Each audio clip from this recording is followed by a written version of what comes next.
आज हमारे साथ में सागा म्यूजिक के डायरेक्टर और करनाल के जाने माने समाज सेवी, सिख संस्कृति के विशेषज्ञ और काफ़ी संस्थाओं से जुड़े हुए मनचंदा जी से बात करते हैं। मनचंदा जी आज हमारे साथ में, खासतौर पर ये मनमोहन सिंह जो पूर्व प्रधानमंत्री जो पिछले दिनों जिनका निधन हो गया था, उनसे बड़े नज़दीकी से जुड़े हुए थे, उनके विचार से जुड़े हुए थे। आइए उनसे बात करते हैं। डॉक्टर साहब, आपका बहुत बहुत स्वागत है मनचंदा जी।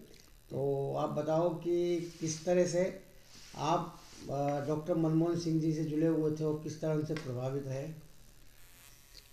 देखिए, ऐसा है कि मुझे खुशी है कि मुझे डॉक्टर मनमोहन सिंह जी से मिलना हुआ।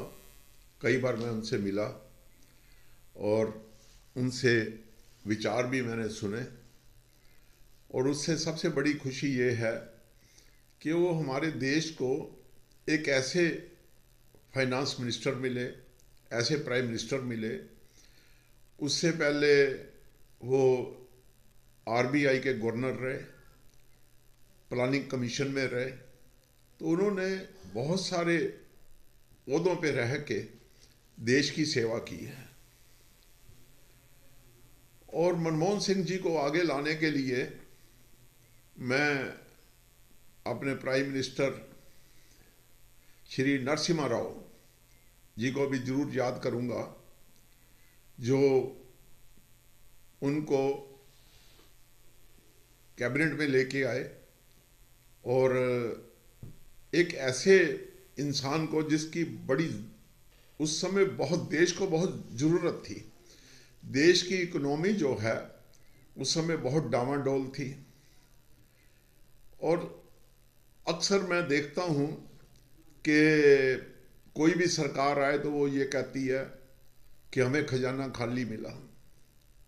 मैं कहता हूँ कि वो गलत बोलते हैं, पर मनमोहन सिंह जी के समय ये पक्की बात थी कि उनको खजाना खाली मिला। उस समय देश की ये पोजीशन थी, क्योंकि जब नरसिम्हा राव जी भारत के प्रधानमंत्री बने, उससे पहले भारत के प्रधानमंत्री चंद्रशेखर जी थे। चंद्रशेखर जी ने सोना गिरवी रख के तेल इंपोर्ट किया। इसका मतलब ये है कि हमारे देश के पास तेल इंपोर्ट करने के लिए पैसे नहीं थे। और हम ये भी जानते हैं कि सोना तभी गिरवी रखता है कोई जब पास कोई पैसा ना रहे। और जब मनमोहन सिंह जी आए तो सबसे पहले तो हमारे प्रधानमंत्री जी ने उस समय नरसिम्हा राव जी ने एक सही डिसीजन लिया, मनमोहन सिंह जी को बुलाया और उनको देश का फाइनेंस मिनिस्टर बनाया। और फाइनेंस मिनिस्टर रहते हुए सरदार मनमोहन सिंह जी ने जो काम किए वो काबिल तारीफ हैं। अगर मैं उनके कामों की लिस्ट गिनाऊंगा तो बहुत लंबी बात हो जाएगी, पर उन्होंने देश के तिजोरी में, देश के खजाने में डॉलरों की भरमार लगा दी। वो दिन और आज दिन उनकी जो पॉलिसियां थी, कोई भी सरकार आए सरदार मनमोहन सिंह की पॉलिसी ही चलाती हैं, चाहे ऊपर से वो कुछ भी कहें। लेकिन जो उन्होंने पॉलिसियां चलाई, नाम बदल देते हैं लेकिन उन्हीं के रास्ते पे चल के, और कभी भी देश को पीछे मुड़ के नहीं देखना पड़ा। देश की तिजोरी में डॉक्टर मनमोहन सिंह की पॉलिसी की वजह से हमेशा हमारा फॉरेन एक्सचेंज का जो स्टॉक है वो बढ़ता जाता है आज भी। अच्छा, उसके बाद सरदार मनमोहन सिंह जी को प्रधानमंत्री बनने का मौका मिला। मैं समझता हूँ कि सोनिया जी ने उस समय बहुत अच्छा डिसीजन लिया, खुद प्रधानमंत्री ना बन के डॉक्टर मनमोहन सिंह को आगे लेके आए, देश की बागडोर डॉक्टर मनमोहन सिंह के हाथ में दी। तो डॉक्टर मनमोहन सिंह जी की जो कार्यशैली थी, जो उनका जीवन था, सादगी भरपूर जीवन था। कहने की बात नहीं, लोग तो कहते हैं, उनका जीवन इतना सादगी भरपूर था। उनके पास उस समय अपनी गाड़ी थी मारुति 800, तो वो चाहते थे कि मैं इसी गाड़ी में रहूं, सरकारी गाड़ी का इस्तेमाल नहीं करना चाहते थे। तो सिक्योरिटी, हमारा जो सिक्योरिटी डिपार्टमेंट है, जो प्रधानमंत्री की सिक्योरिटी पे लगे होते हैं, उन्होंने ये समझाया कि ऐसा नहीं होगा, आपको सरकारी गाड़ी में ही बैठना होगा ड्यू टू सिक्योरिटी। तो मनमोहन सिंह जी मजबूरीवश उस गाड़ी में बैठते थे, पर उनका सादगी वाला जीवन था। उन्होंने प्राइम मिनिस्टर रहते हुए अपनी ड्यूटी पूरी करी, 2 बार वो प्राइम मिनिस्टर बने। हालांकि बहुत से उनको मुश्किलों का सामना करना पड़ा, क्योंकि उनके पास पहले टर्म्स में, पहले 5 साल में फुल मेजॉरिटी नहीं थी। उनकी सरकार जो हमारी कम्युनिस्ट पार्टी है, उनके सहयोग से थी। तो बहुत सारे काम डॉक्टर मनमोहन सिंह करना चाहते थे जो कम्युनिस्ट पार्टी नहीं करने दे रही थी। तो डॉक्टर मनमोहन सिंह जी ने एक बहुत बड़ा डिसीजन लिया, अपनी कैबिनेट डिसॉल्व की, समय से पहले इलेक्शन कराए और कांग्रेस पार्टी उसमें doctor Manmohan Singh full majority के साथ आए। फिर उनको और फैसले लेने में, बड़े फैसले लेने में आसानी हुई। और उनकी जो सबसे बड़ी अचीवमेंट थी, उन्होंने अमेरिका के साथ एटॉमिक एनर्जी पे जो समझौता किया, ये एक मिसाल है उनके जीवन का। क्योंकि हमें अपने पावर हाउस चलाने के लिए हमें यूरेनियम की जरूरत थी। हम उसके सदस्य नहीं थे, जो इंटरनेशनल लेवल की क्लब है उसके सदस्य नहीं थे, तो हमें यूरेनियम नहीं मिलता था। तो अमेरिका के साथ समझौता हुआ। उस समझौता होने के बाद हमें अब किसी भी देश से यूरेनियम लेने में कोई दिक्कत नहीं आती। हमने आत्मनिर्भरता हासिल करी हमारी एटॉमिक एनर्जी से, क्योंकि हमारे बहुत सारे ऐसे पावर हाउस हैं, बिजली उत्पादन होती है वहाँ पे वो एटॉमिक एनर्जी से चलते हैं। तो उसके बाद हमें देश में कभी भी बिजली की कमी नहीं आई। इसके साथ साथ मनमोहन सिंह जी ने जो फैसले किए उस समय, राइट टू इंफॉर्मेशन, ये राइट टू इंफॉर्मेशन आम जनता के लिए बहुत बड़ी सहूलियत थी। इसके लिए बड़ी कोई हिम्मत वाला प्राइम मिनिस्टर कर सकता था। लोगों के जो काम हैं, सरकारी काम हैं, कहाँ रुके हुए हैं, किस वजह से रुके हुए हैं, पहले कोई अधिकारी बताने को तैयार नहीं होता था। तो राइट टू इंफॉर्मेशन में आप सरकार से कोई भी जानकारी हासिल कर सकते हैं। तो ये जनता को हक दिया, जनता को राइट टू एजुकेशन, पढ़ना, ज्ञान हासिल करना, ये आपका अधिकार है, भारत के हर नागरिक का अधिकार है। तो ये जो अधिकार है, ये डॉक्टर मनमोहन सिंह जी ने दिया देश को, ये बहुत बड़ी बात है। आगे राइट टू वर्क, इसमें महात्मा गांधी जी के नाम से मनरेगा चलाई गई, जो आज भी सरकारें चला रही हैं। इस तरह ये मनमोहन सिंह जी के बहुत बड़े काम थे। और हालांकि मुझे एक चीज पे दुख है कि एक शरीफ और इंसान, सादगी भरपूर इंसान के ऊपर कुछ लोगों ने बहुत सारे ब्लेम लगाने की कोशिश की, जो बिल्कुल झूठे और निराधार थे। एक उस समय बहुत बड़ी जो पब्लिसिटी मनमोहन सिंह की सरकार जो को हराने में एक कामयाब हुई, एक मैं उसको अफवाह ही कहूँगा, जो पॉलिटिकल लेवल पे बहुत उठाया गया, 2G स्कैम। बाद में सुप्रीम कोर्ट ने तो इसके फैसला दिया, जी ये तो हुआ ही नहीं। आज भी लोग, नासमझ लोग डॉक्टर मनमोहन सिंह पे तरह तरह की ब्लेम लगाते हैं, जो मैं समझता हूँ कि वो लोगों की समझ इतनी है उनको पता ही नहीं डॉक्टर मनमोहन सिंह के बारे में। डॉक्टर मनमोहन सिंह इस देश के लिए असल में सिंह थे।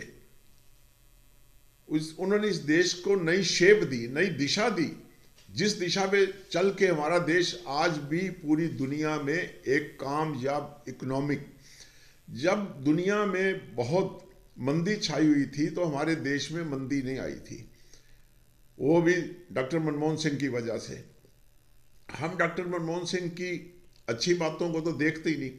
डॉक्टर मनमोहन सिंह के प्राइम मिनिस्टर रहते हुए एक दिन भी उनकी 3 बेटियां हैं, उनकी कोई एक बेटी सरकारी गाड़ी में नहीं बैठी। उन्होंने अपने परिवार को सख्त इंस्ट्रक्शन दे रखी थी। एक बार ऐसा भी सुनने को आता है कि उनके भाई साहब आए उनको मिलने के लिए, तो उन्होंने कहा जी सरकारी गाड़ी भेज दो, स्टेशन से उतरे जैसे, तो उन्होंने कहा भाई पैसे मेरे से ले लियो, 3 व्हीलर कर ले और 3 व्हीलर करके मेरे घर पे आ जा। सरकारी गाड़ी भेजने से मना कर दिया। तो ऐसा इंसान जो सरकारी गाड़ी का भी गलत इस्तेमाल नहीं करता था, तो उसके ऊपर समाज के कुछ नासमझ लोग तरह तरह के ब्लेम लगाते हैं, जो मैं समझता हूँ कि ऐसा नहीं होना चाहिए। ये देश डॉक्टर मनमोहन सिंह की वजह से हमें फख्र है कि एक सरदार होते हुए उन्होंने जो पगड़ी सिर पे पहनते थे, उस पगड़ी की पूरी दुनिया में इज्जत बढ़ाई। हम भी फख्र महसूस करते हैं कि डॉक्टर मनमोहन सिंह जैसे हमें प्राइम मिनिस्टर मिले। कहने को तो उनकी जीवन की बहुत अच्छी अच्छी बातें हैं और बहुत सारी हैं। ये तो समय, मेरी बात लंबी हो जाएगी, तो समय में ध्यान रखते हुए ये थोड़ी सी उनके जीवन की मैंने बातें आम जनता से मैंने शेयर की हैं। तो मैं सरकार से उम्मीद करता हूँ कि सरकार उनकी यादगार बनाएगी, ताकि आने वाली पीढ़ियों को पता चले कि डॉक्टर मनमोहन सिंह हमारे प्राइम मिनिस्टर रहते हुए, आरबीआई के गवर्नर रहते हुए, फाइनेंस मिनिस्टर रहते हुए इस देश के लिए क्या क्या काम किए हैं। तो अभी तक तो मेरे को 1947 से लेके आज तक कोई ऐसा नहीं मिलता कि जिसने इतने बड़े पैमाने पे देश की सेवा की हो। तो इसके लिए मैं डॉक्टर मनमोहन सिंह को सल्यूट करता हूँ। आप जो सागा म्यूजिक के डायरेक्टर भी हैं, सागा म्यूजिक के आप प्रमुख हैं आप जी। और आपकी फिल्म निर्माण कंपनी है, तो क्या उनको शख्सियत को कुछ ऐसे पलों को सामने लाने के लिए क्या ऐसा कुछ आप योजना बनाएंगे जिसमें कि कोई ऐसा स्वरूप लाए सामने, जिससे कि उनके ऊपर कोई ऐसा गाना हो या कोई ऐसी वो हो? जैन साहब, ऐसा है कि आपका बहुत अच्छा सुझाव है, पर सबसे पहले तो मैं ये समझता हूँ कि डॉक्टर मनमोहन सिंह इतनी बड़ी शख्सियत थे और इतने उन्होंने काम किए, उनको किसी और पब्लिसिटी की ज़रूरत नहीं है।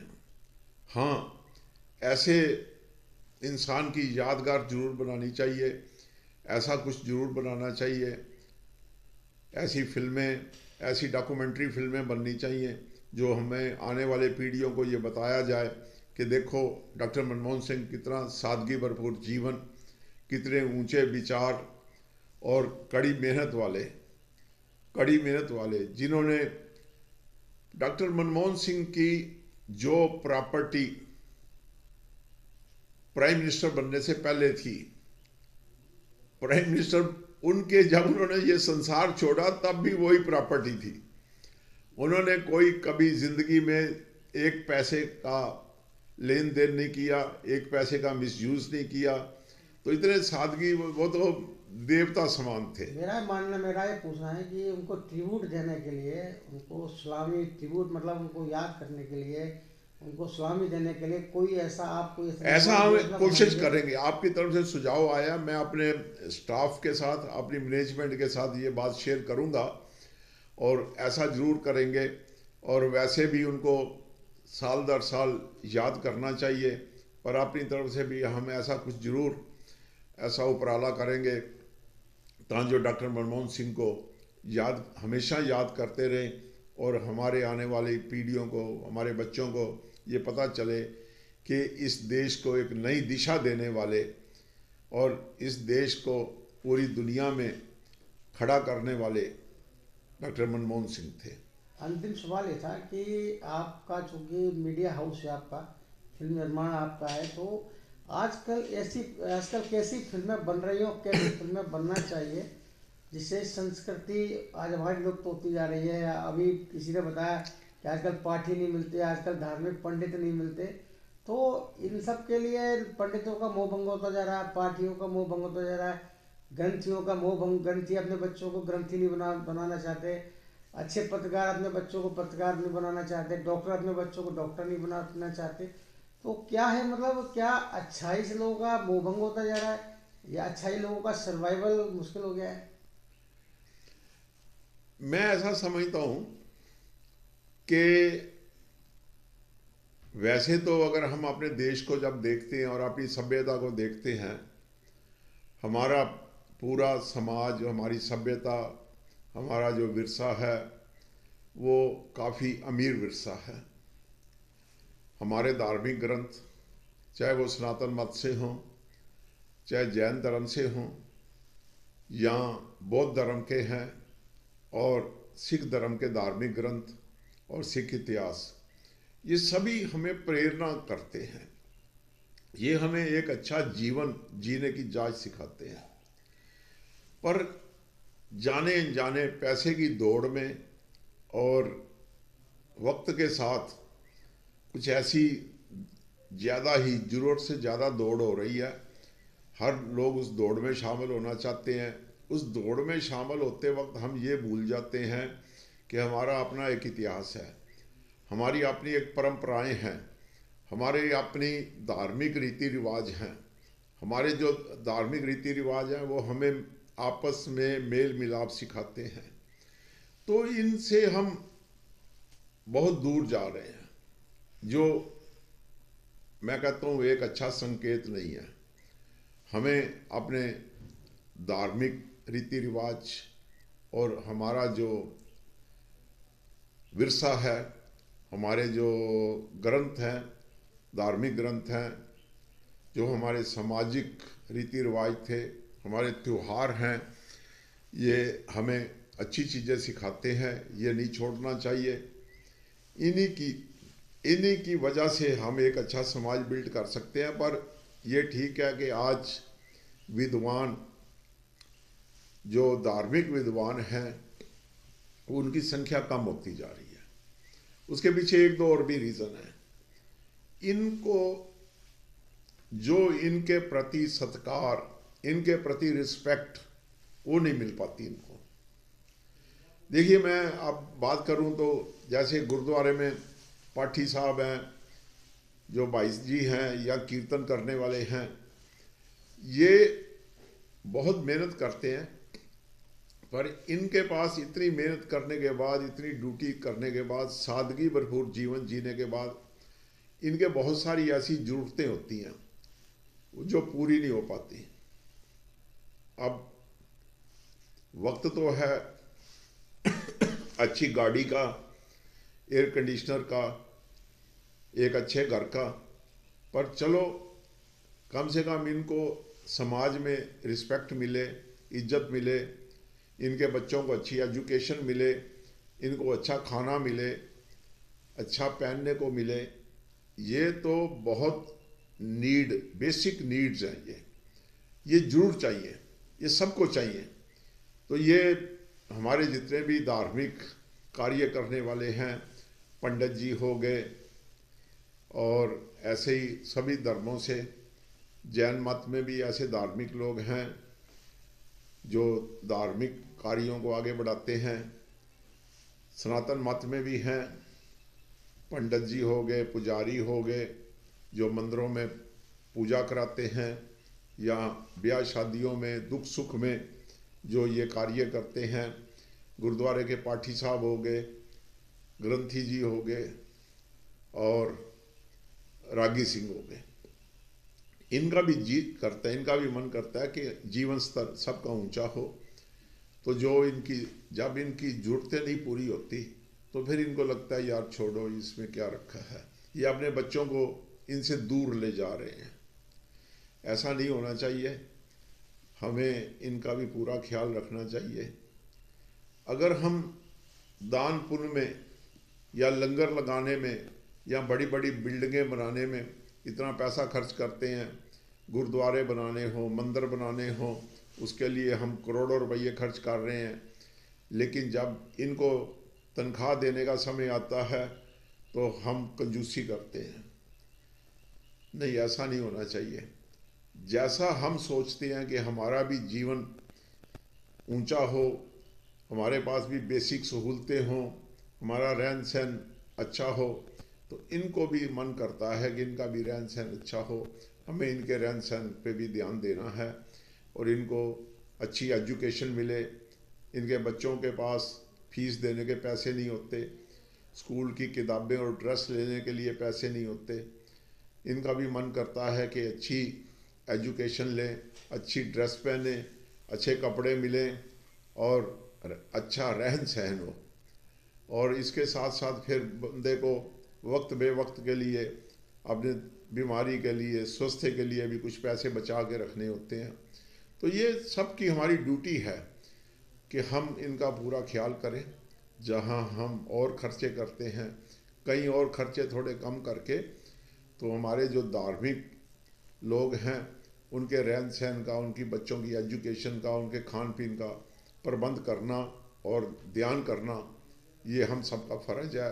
और ख़ासकर जो गुरुद्वारे में, मंदिर में मैनेजमेंट है, उनका भी ये फ़र्ज बनता है कि मंदिर में जो पुजारी हैं उनके रहन सहन का प्रबंध अच्छा किया जाए, उनको अच्छा खान पीन मिले और उनको रिस्पेक्ट मिले। आपका बहुत बहुत धन्यवाद, आपने इतना समय दिया।